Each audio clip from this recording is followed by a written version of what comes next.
এই বছর সরস্বতী পুজোতে দামুইসা গ্রামের পূজা দেখবো ভাবতে পারি। লাকসামের দামুইসা গ্রামের পুজো যে এত জমজমাট হয় দেখো বন্ধু। আর লাকসামে গিয়ে এক দাদা ভাইয়ের সাথে পরিচয় হয়ে কিন্তু খুবই ভালো লেগেছে। ওনার নাম ছিল জয়ফাল। ওনার সাথে ফেসবুকে আমার অনেক দিনের পরিচয় ছিল। আর ফাইনালি কিন্তু উনি আমাকে অনেকটা জায়গায় ঘুরে ঘুরে দেখিয়েছে। স্পেশালি ওনাকে অনেক ধন্যবাদ। সরস্বতী পূজা উপলক্ষে বাড়ির কাকি বদিদের সাথে একটা ভিডিও করে নিলাম। পূজাটা ছিল আমাদের পুরাতন বাড়ি। আমাদের বাতিজা মাধব ছোট্ট করে হলেও কিন্তু খুব সুন্দর করেই করেছে। আর আমি কাকা হয়ে ভিডিও তৈরি করি, এই ভিডিওটা করবো না তা কি করে। সো হ্যালো এভরিওয়ান, তোমরা সবাই কেমন আছো? দেখো গত 2 দিন আগে কিন্তু পুজো চলে গিয়েছে। আর আমি অনেক ব্যস্ততার মাঝে কিন্তু ভিডিওগুলো করেছি। ভাগ্য ভালো যে সেদিন ছিল শুক্রবার। আর শুক্রবার আমার ছুটির দিন থাকে। সরস্বতী মায়ের কৃপা হয়েছে, তার জন্য কিন্তু শুক্রবারে পড়েছে 2026 সালের সরস্বতী পুজো। এদিকে যেহেতু পুরাতন বাড়িতে এসেছি, সব বদিরাই কিন্তু অনেক খুশি হয়েছে। বিশেষ করে একটা সময় এই বাড়িতে অনেক মজা করতাম আমরা সবাই মিলে। এই বাড়িটা ছিল আমাদের জন্মস্থান। আর যেহেতু আমরা এখন নতুন বাড়িতে আসছি, এই বাড়িতে কিন্তু না আসলে থাকতে পারি না। আর তোমরাই বলো, নাবিকাটা জন্মস্থান, এটাকে আর বলা যায়? আর সরস্বতী পুজো উপলক্ষে কিন্তু রাকেশও বাড়িতে ছিল। কিছুক্ষণ পরেই দেখছি আমাদের ওই বাড়ির কাকিরা আসছে। আর কাকিরা চলে আসছে, তার মানে হচ্ছে আমাদের বাড়ি আরো জমজমাট হয়ে যাবে। এদিকে পুরোহিত মশাই কিন্তু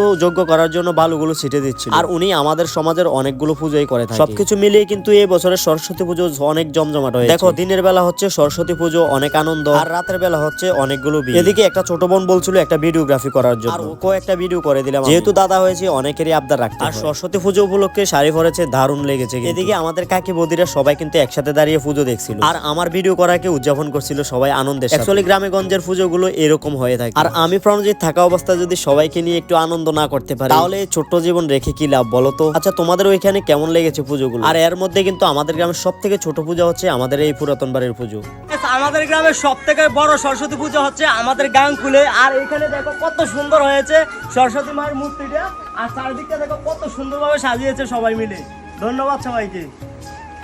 আর তোমাদের তো একটা কথা বলতেই ভুলে গিয়েছি। আর বিয়ের দিন যেহেতু আমি চলে গিয়েছিলাম লাকসামে জামাই আনার জন্য। দাঁড়াও, জামাই আনার ব্যাপারটা নিয়ে একটা ভিডিও তৈরি করবো, তোমরা দেখি। আর সেখানে গিয়ে দেখি দামুইসা গ্রামের পুজো এত সুন্দর হয়। তারপর লাকসামের এক দাদাকে নিয়ে চলে আসলাম পুজো দেখার জন্য। রাতের বেলায় ঘুরতে বের হয়ে কিন্তু অনেক সুন্দর লেগেছে এখানকার লাইটিং। দেখো, আমাদের গ্রামে হয়তো বা ছোটখাটো করে পুজো হয়, কিন্তু আমাদের দেশের বিভিন্ন জায়গায় কিন্তু একেবারে রেকর্ড করে দিয়েছে পুজো করে। অ্যাকচুয়ালি পূজা দেখতে কিন্তু রাতের বেলা বের হলে ভালো লাগে। রাতের বেলা লাইটিং গুলো দেখতে কিন্তু জাস্ট অসাধারণ থাকে। তবে এইবার শুক্রবারে কিন্তু অনেক জায়গায় ঘুরেছি।